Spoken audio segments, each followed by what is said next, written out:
आज हम एक ऐसी कहानी की दुनिया में चलेंगे जो 1993 की एक हाथ से लिखी हुई मैगजीन के पन्नों में कहीं खो गई थी।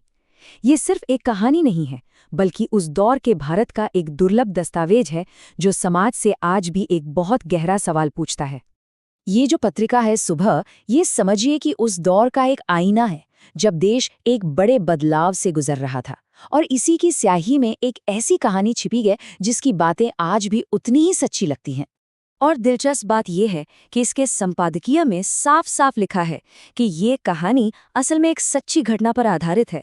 विनोद मंडल नाम के एक नौजवान की दुखद आत्महत्या से प्रेरित होकर लेखिका लीना कुमारी ने इस असलियत को एक गहरा मतलब दिया है। तो चलिए सीधे कहानी में चलते हैं और मिलते हैं इसके मुख्य किरदार विस्ना से, जो एक गरीब मजदूर है और जिसकी जिंदगी एक ऐसे मोड़ पर खड़ी है जो बेहद दर्दनाक होने वाला है। तो कहानी का जो दिल है वो है विस्ना और उसकी पत्नी के बीच का कभी न खत्म होने वाला झगड़ा।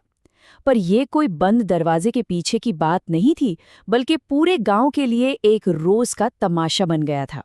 हमदर्दी की जगह लोगों ने मजे लेना शुरू कर दिया था। विस्ना की जिंदगी, आप देखिए, एक अजीब कश्मकश में फंसी हुई थी। एक तरफ थी दिन भर की हाड़ तोड़ मेहनत और दूसरी तरफ घर लौटते ही गरीबी से पैदा हुई निराशा और झगड़े। ये एक ऐसी खींचतान थी जो उसे हर रोज अंदर ही अंदर खोखला कर रही थी। और इस पूरे संघर्ष के बीच उसकी पत्नी की एक बेबस आवाज गूंजती है, हमरा गजू भूखा छे। ये आवाज उनकी गरीबी की सच्चाई थी, लेकिन मदद तो दूर, बदले में उसे सुनने को मिलते हैं ताने, बकर चरनी जैसे अपमानजनक शब्द। और यही वो बात है जो समाज की उस गहरी बेरुखी को दिखाती है। लोगों ने उनकी इस तकलीफ को एक अशुद्धि की तरह देखा, जिसे नजरअंदाज करना ही ठीक है। मतलब इतनी गहरी पीड़ा को बस बचपना या नादानी कहकर टाल दिया गया। और फिर कहानी उस मोड़ पर पहुंचती है जहां सब कुछ टूट जाता है। हर तरफ से हार कर विस्ना जहर खा लेता है और अपनी जिंदगी खत्म कर देता है। तो सवाल उठता है, क्या ये बस एक आत्महत्या थी? क्या विस्ना ने अपनी मर्जी से जान दी?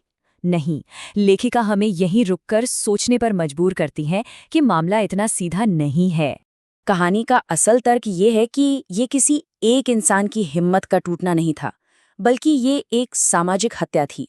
मतलब एक ऐसी मौत जिसके लिए कोई एक इंसान नहीं, बल्कि पूरे समाज की चुप्पी, उसकी उदासीनता जिम्मेदार है, जिसने एक इंसान के दर्द को तमाशा बना दिया था। लेकिन कहानी यहाँ खत्म नहीं होती। विस्ना के मौत के बाद कहानी का लेंस और चौड़ा होता है और वो समाज की एक और कड़वी सच्चाई पर अपनी सबसे तीखी चोट करती है। और ये सच्चाई है उस औरत के भविष्य की जो पीछे छूट गई। लेखिका यहाँ एक ऐसा सवाल पूछती हैं जो सीधे कलेजे में लगता है। वो कहती हैं, विस्ना तो एक मजदूर था, लेकिन सोचिए, अगर यही घटना किसी पढ़े लिखे सभ्य परिवार में होती तो क्या होता? और यही समाज का दोहरा चेहरा, उसका पाखंड सामने आता है। तथाकथित सभ्य परिवारों में एक विधवा के लिए जेल सिर्फ पैसों की तंगी नहीं होती, बल्कि सामाजिक नियमों और कलंक की बेड़ियों से बनी होती है। ये एक अंधेरा कुआं है। तो देखिए यहाँ मुद्दा क्या है। एक तरफ है समाज के बनाए हुए क्रूर नियम, एक विधवा को कैसे जीना चाहिए, क्या पहनना चाहिए, किससे बात नहीं करनी चाहिए।